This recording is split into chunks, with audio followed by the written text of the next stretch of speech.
pelajaran bahasa Inggris. Nah, sebelum kita masuk ke pelajaran besok 1 tahun ke depan, ada baiknya kita membuat kesepakatan. Nah, nanti dari kesepakatan itu akan terbentuk keyakinan kelas. Nah, keyakinan kelas itu yang akan kita sepakati, kita jadikan patokan dalam belajar bersama bahasa Inggris. Nanti silahkan kalian utarakan apa yang kalian inginkan dari kelas 8C ini, terutama pada saat pelajaran bahasa Inggris. Kalian tuliskan. Nanti disuruh akan bagikan survei melalui Mentimeter, isikan melalui HP kalian masing-masing. Paham? Sebagai catatan, silahkan kalian mengisinya dengan kalimat yang positif-positif. Seperti contohnya, saya ingin kelas saya bersih. Kemudian saya ingin kelas saya menjadi kelas yang unggulan. Kemudian saya ingin kelas saya menjadi kelas yang nyaman. Tidak ada yang merokok, tidak ada yang buang sampah. Paham? Baik, Isuli akan bagikan link untuk mengisi surveinya. Silahkan kalian isi menggunakan HP kalian masing-masing.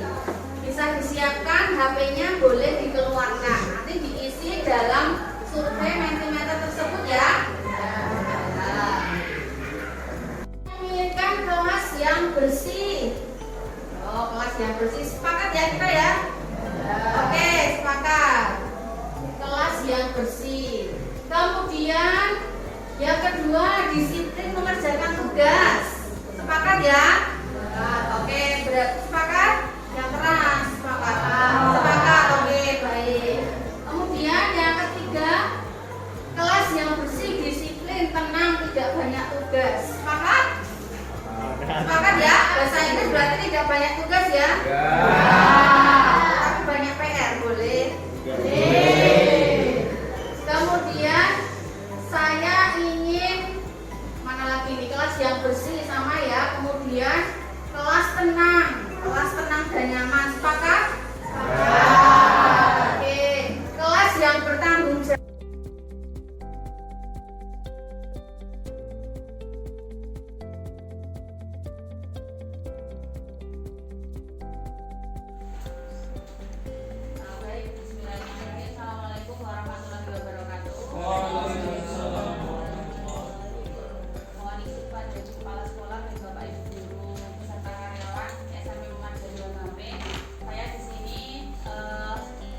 mendiseminasikan apa yang sudah saya pelajari di modul ini. Yang pertama adalah konsep dari modul budaya positif ini ada beberapa. Yang pertama adalah perubahan belajar, paradigma belajar, kemudian disiplin positif, kemudian kebutuhan dasar manusia, motivasi, perilaku manusia, posisi kontrol, restitusi, keyakinan kelas, dan yang terakhir juga restitusi. Mohon izin nanti tidak semua saya paparkan, hanya beberapa karena keterbatasan waktu.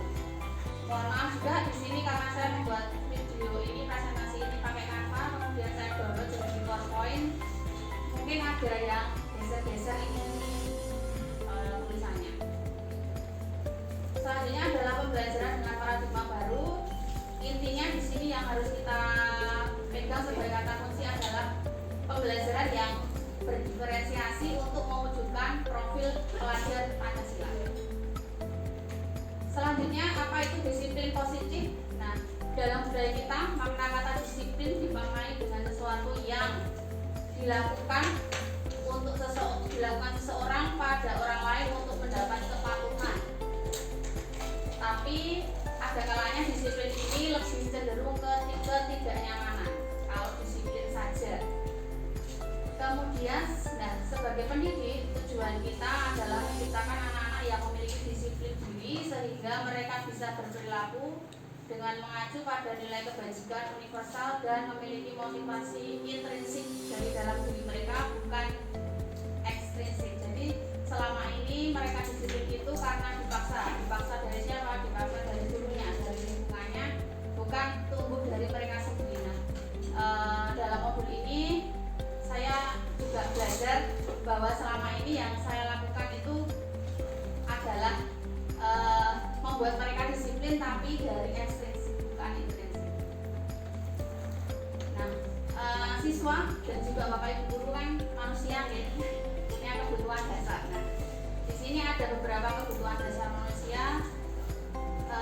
Yang ingin saya garis bawahi adalah ini, yang poin 2 terakhir, yaitu kebebasan dan kesenangan.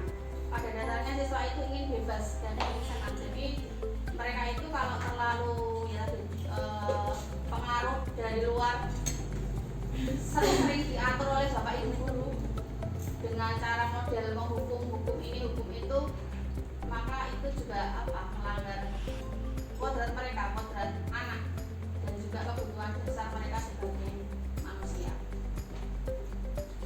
Kemudian ini saya skip saja ya bapak ibu, nanti saya bagikan PPT-nya langsung saja ke